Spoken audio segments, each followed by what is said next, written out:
मैं दीपक के पास आ रही हूँ कि दीपक ये क्यों भगवान बनाने की कोशिश हो रही है? अच्छा, आई थिंक सर, हाँ बोलिए दीपक, बोलिए। ये भगवान बनाने की कोशिश हो रही है धर्मेंद्र प्रधान को। जी, एक और भगवान बना के देख लें, वैसे एक उनके पास पहले से है। देखिए, ये जितने भी ट्वीट हैं या जितने भी इस तरह से उनको बहुत ग्रेट बनाने की बात है, इनमें से किसी ने भी जब धर्मेंद्र प्रधान का इस्तीफा मांगा जा रहा था तब ये लिखने की और बोलने की हिम्मत नहीं दिखाई कि धर्मेंद्र प्रधान इतने काबिल है और हम चाहे जो हो जाए उनका इस्तीफा नहीं होने देंगे, अगर उनके इस्तीफे की बात आई तो हम भी दे देंगे, बोल के कोई देख लेता। उनका कोई नेता मित्रता निभा लेता, और मित्रता तो बहुत दूर की बात है, अगर ईमानदारी से कहें तो आपका एक काबिल नेता, शिक्षा मंत्री, अगर वो इतना काबिल है जो देश के लिए जरूरी है, तो देश पहले आता है। तो देश को बचाने के लिए अगर उस काबिल नेता की बलि हो रही होती तो आप अपने आप को आगे कर देते। आपने इतनी बड़ी भाजपा में किसी का बयान देखा? और तो और छोड़िए, इनके चाणक्य का कोई बयान देखा जो हर जगह बोल देते हैं कि हम देश चलाते हैं? अमित शाह का कोई बयान आया इसमें? इनकी हालत नहीं थी। ये पहली बार फंसे हैं और ये इंसिडेंट होते चले गए। दरअसल इसके पीछे कोई बहुत पॉलिटिकल स्ट्रेटजी ये सब नहीं था। चाहे जितना हम लोग होने के बाद डिजाइन कर लें कि ये था और ये दिमाग लगाया और उनको यहाँ परमिशन दी और ये किया, ये सब कुछ नहीं। 12 साल से तबाह जनता गुस्से में थी। उस गुस्से को डरा के काबू में रखा गया था।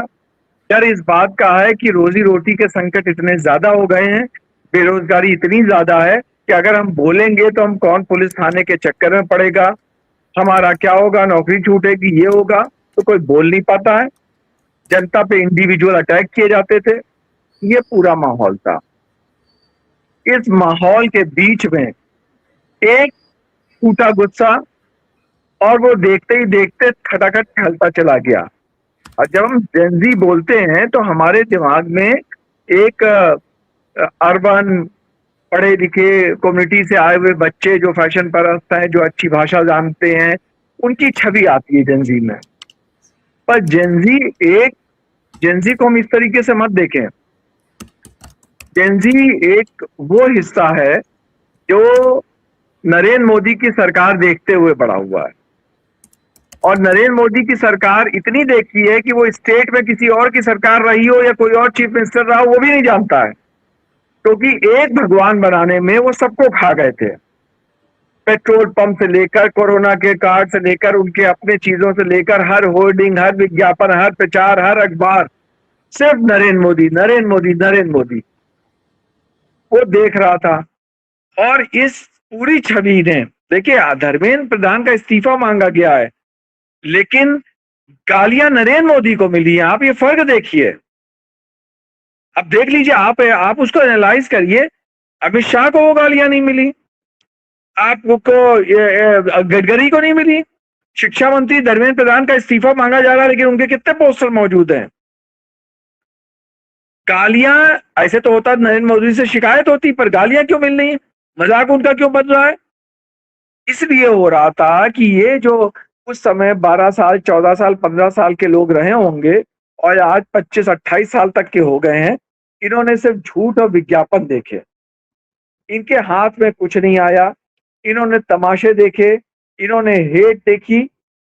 ये सारी चीजें ये देखते हुए बड़े हो रहे थे। धीरे धीरे रोजगार की दुनिया में आ रहे थे। पढ़ाई की फीसें महंगी हो रही, हर बच्चा जानता है। उसके पेरेंट्स से मांगते हैं तो पेरेंट्स कहते हैं ना। ये जो पूरा एज ग्रुप था ये इसलिए पॉलिटिक्स से नाराज रहता है क्योंकि इस दौर में होते भी हैं, लेकिन ये टेक्नोलॉजी से कनेक्ट था।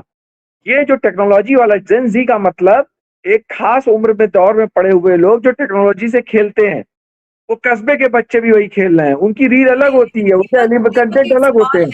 दीपक, जैसे ही इस्तीफा आया लोगों ने सेलिब्रेट करना शुरू कर दिया, लेकिन बीजेपी लोगों को सेलिब्रेट नहीं करने दे रही है। क्या ये मंशा साफ दिखती नहीं है? ये तो बिल्कुल एक तरीके से लग रहा है कि इस्तीफा एक दिखावा है। नहीं, इस्तीफा वास्तव में दिखावा। इस्तीफा एक हार है, शिकस्त है। और शिकस्त को आप कैसे ये देखिए, आप शिकस्त को तो ये कहेंगे कि हमारे यहाँ जब भी कहा जाता कोई राजा हारा तो वो चलते समय उसके ये हो गया था, किसी ने धोखा दे दिया, उस दिन मौसम खराब हो गया था और पैर में चोट लगी थी वरना हरा देता, ये एक्सक्यूजेस ढूंढे जाते हैं। ये तो, और ये जो तारीफें हो रही हैं ये इसलिए हो रही हैं, ये जब कोई मर जाता है तो मरने के बाद उसकी जो सिंपैथी तारीफें की जाती हैं, इनमें किसी की दम नहीं थी कि आंदोलन चलते समय तारीफ कर देता, उसकी हिम्मत नहीं पा रही थी। तो मेरा नहीं, कहने का नजरिया भी मतलब है जो इस नहीं ठीक आंदोलन कह रहे को, हैं, आप बिल्कुल ठीक कह रहे हैं। मैं सर्वेश वापस मैं आ गया। मैं सर्वेश हाँ बोलिए। अच्छा बोलिए बोलिए। मैं ये बात कहना चाहता हूँ कि ये जो जेन जी है ये टेक्नोलॉजी से कनेक्ट है, बेरोजगारी से प्रताड़ित है, अपने आगे का कोई फ्यूचर नहीं देख पा रहा है, तो उसको उसने टेक्नोलॉजी को हथियार बनाया। इसी को हम जेन जी कहते हैं। कस्बों के अंदर भी उतनी गालियां पड़ी हैं, छोटे शहरों में भी उतनी गालियां पड़ी हैं, और बड़े क्लासेस पे, बड़े उसमें भी, मिडिल क्लास में भी उतना ही हुआ है। अभी अगर ये 3-4 दिन और चलता, बच्चे रो रहे हैं, बिलख रहे हैं, उनको फोमो हो रहा है कि हम क्यों नहीं बोल पा रहे हैं, हम क्यों नहीं जा पा रहे हैं, लड़ पा रहे हैं।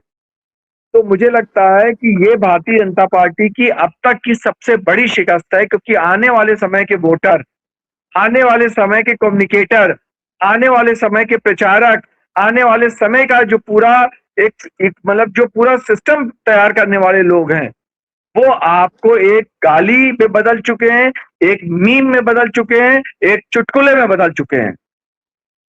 तो ये फिनिश, आप चाहे जितना पैसा करिए, आप चाहे, जब मैंने लगातार प्रोटेस्ट करवा रहा हूं, मेरा बेटा जंतर मंतर में प्रोटेस्ट करवा रहा था, हम लोग यहाँ मशाल, हम लोग जब जंजी आए तो हमारी भाषा, हमारे नारे बिल्कुल फर्क है। हमें मुश्किल होती है उनसे कम्युनिकेट करने में। मैंने महसूस किया, वो लाल पीले बाल लिए थे, ये थे, वो थे, बिल्कुल अजीब थे, मतलब थे। हम लोग इस पे लगातार नोट्स लिख रहे हैं। हम आपस में, जब आज मशाल जुलूस निकलवा के आया हूं मैं, कल हम लोगों ने सोचा सेलिब्रेशन होगा, तो हमें नारे उनकी जबान में हम सोचने पड़ रहे हैं, क्योंकि हमारी जबान वो नहीं रही है। हम गालियों से परेशान हैं, क्योंकि हमने गालियों को ना दिया।